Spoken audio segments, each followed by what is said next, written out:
ഒരു പ്രത്യേക ദിനം ആചരിക്കുന്നു. ആ ദിനമാണേത്? ചാന്ദ്ര ദിനം.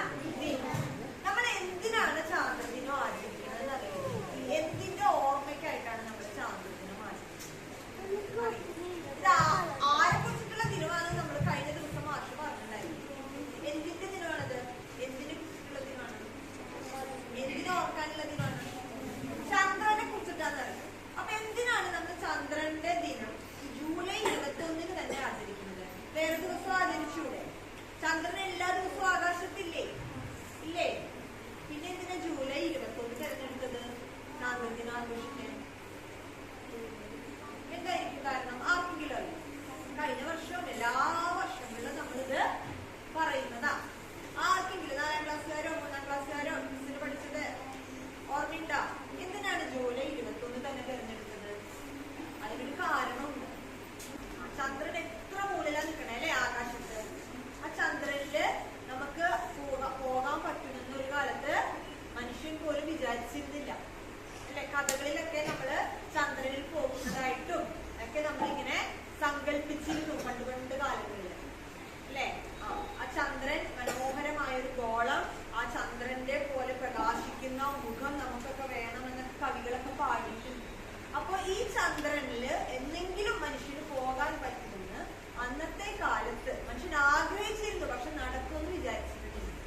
പക്ഷേ മനുഷ്യൻ ശാസ്ത്രം വളർന്നപ്പോൾ മനുഷ്യനത് സാധിച്ചു അല്ലെ. ശാസ്ത്രത്തിന്റെ സഹായത്തോടെ മനുഷ്യൻ ചന്ദ്രനിൽ പോയി, ചന്ദ്രനിൽ കാലുകുത്തി.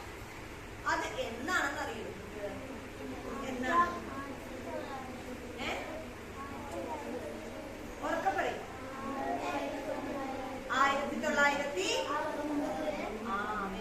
1969. തീയതി എന്നാ? ജൂലൈ 21. അപ്പൊ എന്തുകൊണ്ടാണ് ഇന്ന് ചാന്ദ്രദിനം ആഘോഷിക്കണേന്ന് നിങ്ങൾക്ക് മനസ്സിലായോ? ഇപ്പൊ ഇന്ന് ജൂലൈ 21.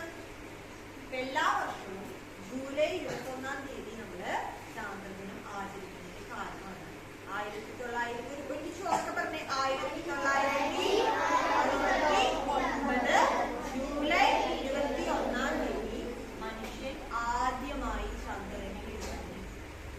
സ്പേസ് ഷട്ടിൽ എന്നൊക്കെ പറഞ്ഞു വരുന്നത് അത് ഇങ്ങനെയുള്ള ബഹിരാകാശ യാത്രയ്ക്ക് മാത്രം ഉപയോഗിക്കുന്നതാണ്. അപ്പൊ അങ്ങനെയുള്ള അപ്പോളോ 11 എന്ന് പേരുണ്ട്. എന്താ പേര്? ഉറക്കെ പറഞ്ഞേ. അപ്പോളോ 11 എന്നുള്ള പേരില് ഈ 3 ശാസ്ത്രജ്ഞർ ചന്ദ്രനിലേക്ക് പോകാൻ തയ്യാറാണ്. അവരാരൊക്കെയാണെന്നറിയോ? ആരൊക്കെയാണ്?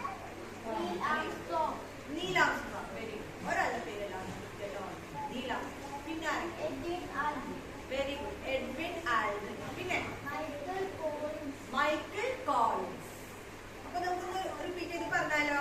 Neil Armstrong, Edwin Aldrin, Michael Collins.